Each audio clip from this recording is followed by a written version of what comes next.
নজর রাখবো পরবর্তী সংবাদে।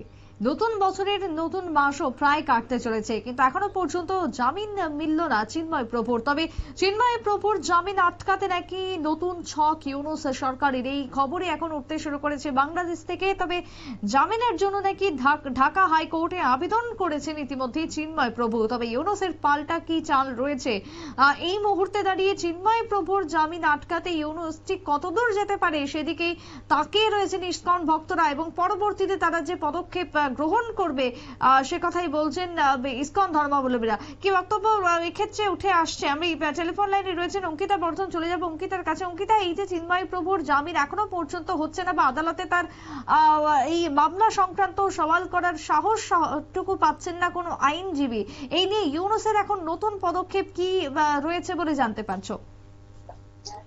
দেখো, চিন্ময় প্রভুর গ্রেফতারিকে কেন্দ্র করে কিন্তু ইতিমধ্যেই একাধিক বিষয় বারবার উঠে এসেছে এবং এই বিষয়গুলিকে কেন্দ্র করে ইউনূসের যে একটা বড় একটা ষড়যন্ত্র রয়েছে তার বলার অপেক্ষা রাখে না। বারবার কিন্তু অভিযোগ আকারে ইউনূসের এই ষড়যন্ত্রের কথা উঠে আসছে চিন্ময় প্রভুর গ্রেফতারিকে কেন্দ্র করে।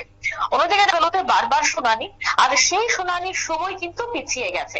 শেষমেশ যদিও বা শুনানি হলো, কিন্তু সেক্ষেত্রে দেখা গেছে যে আইনজীবীরা ঠিক মতো সওয়াল করতে না পারায় জামিন পেলেন না ইসকনের এই সন্ন্যাসী চিন্ময় প্রভু।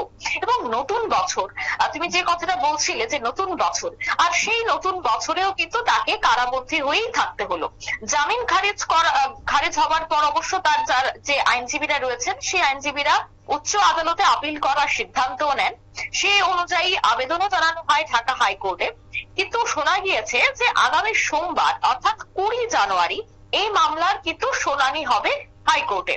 আর এখানে মূলত প্রশ্ন উঠছে যে উচ্চ আদালতে কি ন্যায় বিচার পাবেন এবার চিন্ময় কৃষ্ণ প্রভু? কারণ এই প্রশ্ন ওঠা কিন্তু এবার স্বাভাবিক। হাসিনা সরকারের পতনের পর থেকে আমরা যেভাবে বাংলাদেশে হিন্দু নির্যাতনের খবর বা হিন্দু নির্যাতনের অভিযোগ পেয়েছি, সেই বিষয়গুলি কিন্তু নতুন করে আর বলার কিছু নেই। তবে হিন্দু নির্যাতন এখনো চলছে এমনটাই দাবি সেখানকার সংখ্যালঘুদের।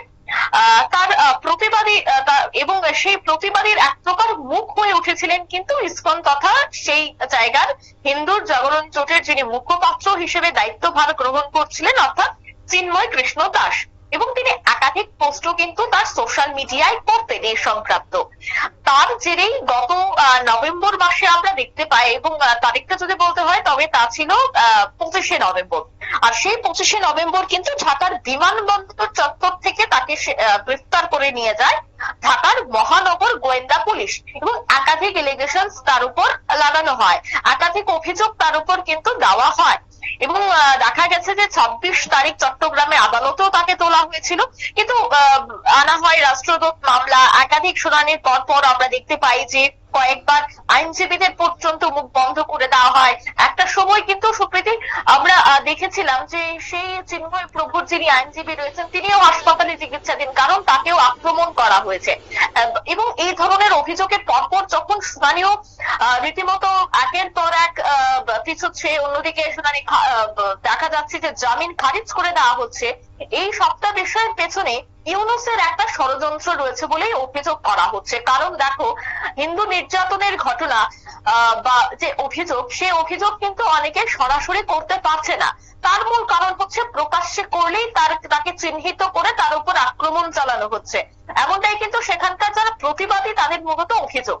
আর সেই পরিপ্রেক্ষিতে দেখা গেছিল যে চিন্ময় প্রভু তিনি কিন্তু একেবারে জনসমক্ষে এসে তিনি পোস্ট করতেন, তিনি বক্তব্য রাখতেন। আর তিনি যদি জামিনে ছাড়া পেয়ে চলে আসেন তবে যে তিনি আরো এই ধরনের আন্দোলন করবেন, এবং তার যে তার যে অনুরাগীরা রয়েছে বা তার যা শিষ্যরা রয়েছে, এই শিষ্যরাও যে আবারও গুরুকে পাশে পেয়ে এই ধরনের আন্দোলনটাকে আরো চাঙ্গা করবে, সেই বিষয়টাকে হয়তোবা ভয় পেয়ে ইউনূসের একটা ষড়যন্ত্র থাকতে পারে। যদিও কোর্টের একটা আইনি বিষয়, সেই আইনি বিষয়ে অন্যান্য দেশ এবং আমাদেরও এখানে কথা বলা উচিত নয়, কারণ আইন আইনের পথে চলবে।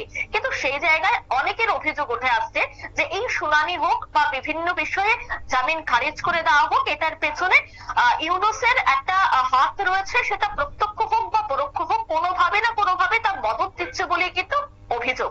সুপ্রীতি। একেবারে তাই, ধন্যবাদ তোমায় অঙ্কিতা। অর্থাৎ এক্ষেত্রে দাঁড়িয়ে ইউনূস যে মদত দিচ্ছে প্রত্যক্ষ বা পরোক্ষভাবে হলেও সে কথাই উঠে আসছে আরো একবার। জামিনের জন্য ঢাকা হাইকোর্টে আবেদন করলেন চিন্ময় প্রভুর জামিন আগেও বাতিল করে দিয়েছিল এবং এবারও ফের একবার বাতিল করে চট্টগ্রাম আদালত। যে খবর উঠে আসছে যাতে করে চিন্ময় প্রভুর জামিন কবে মিলবে বা জামিনকে কেন্দ্র করে আরো প্রশ্ন কিন্তু ইতিমধ্যেই চড়তে শুরু করেছে। ছোট্ট বিরতির পর ফিরে আসছি, সঙ্গে থাকুন।